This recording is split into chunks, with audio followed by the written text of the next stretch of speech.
जागेचा विस्तार करणार असल्याचं सांगितलं।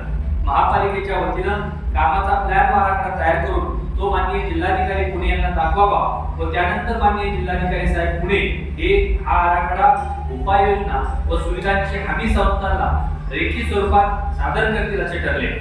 वरील प्रमाणे आज रोजी महापालिकेचा अहवाल व आराखडा यांचा अवलोकन करून माननीय जिल्हाधिकारी साहेब पुणे यांनी आज दिनांक 13 मे 2026 रोजी सोयी सुविधाबाबत लेखी स्वरूपात हमीपत्र दिलेले आहे।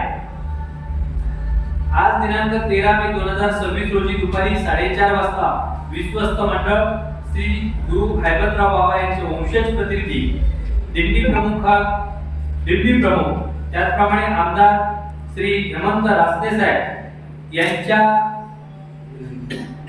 यांच्या उपस्थितीत बैठक संपन्न झाली। या बैठकीत माननीय जिल्हाधिकारी साहेब पुणे यांनी सादर केलेल्या हमीपत्रावर विचार विनिमय होऊन या वर्षीचा मुक्काम पालखी विठोबा मंदिर भवानीपेठ पुणे या ठिकाणी घ्यावा असे सर्वांचे मत बनले। यानंतर श्री ज्ञानेश्वर महाराज संस्थान कमिटी आळंदीच्या विश्वस्त मंडळाची बैठक संपन्न होऊन या वर्षीचा पुणे येथील मुक्काम पालखी विठोबा मंदिर भवानीपेठ पुणे येथे घ्यावा व त्यानुसार सन 2026 च्या पालखी सोहळ्याची कार्यक्रम पत्रिका जाहीर करावी असे ठरले। त्यानुसार आज या पत्रकार परिषदेत सन 2026 करिता श्री संत ज्ञानेश्वर महाराज आषाढी वारी पालखी सोहळ्याची कार्यक्रम पत्रिका जाहीर करत आहोत। सोबत माननीय जिल्हाधिकारी साहेब यांचं पत्र जोडत आहे।